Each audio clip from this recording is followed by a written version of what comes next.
বাংলাদেশের film industry just কয়েক বছর পর আমাদের টলিউড ইন্ডাস্ট্রিকে ওভারটেক করে বেরিয়ে যাবে। আর টলিউড ইন্ডাস্ট্রি হাঁ করে দেখবে, আর কিচ্ছু করতে পারবে না।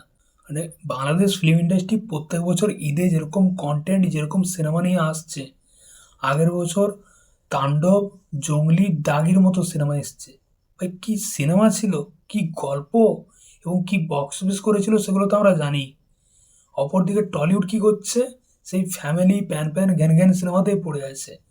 না কোনো বড় চিন্তা ভাবনা, না কিছু। বছরে একটা মাস কমার্শিয়াল সিনেমা পর্যন্ত আসে না। কোনো প্রোডাকশন হাউস সেই রিস্কটাই নেয় না। সব সেফ জোনে খেলছে, সেই ফ্যামিলি টাইপের সিনেমাতেই। মানে আর কয়েক বছর পর বাংলাদেশ ফিল্ম ইন্ডাস্ট্রি জাস্ট টলিউডের উপর রাজত্ব করবে, এটুকু বলে দিচ্ছি।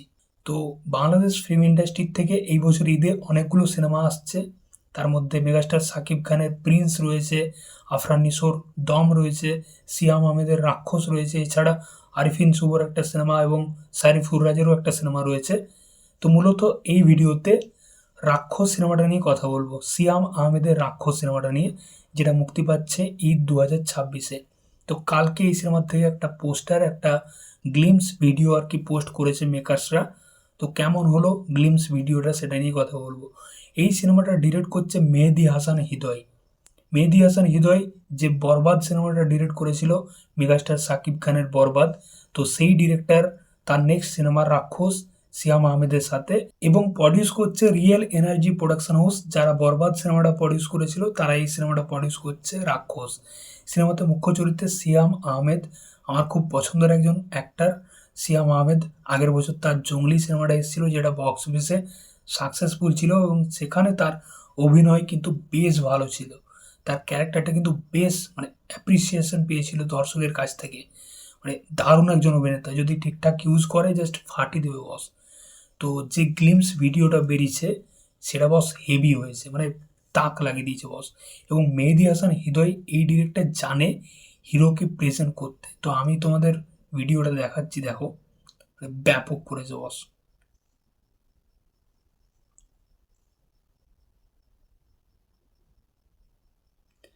বাথটবের মধ্যে একটা বাঘ মরে পড়ে রয়েছে, চারদিকে রক্তাক্ত। এন্ট্রি হচ্ছে রাক্ষসের, সিয়াম আহমেদের। মুখে গোলাপ ফুল, সারা শরীরে রক্তের দাগ, এবং লুকটা কি দিয়েছে বস, বিস্ট লেভেলের, হেভি লাগছে।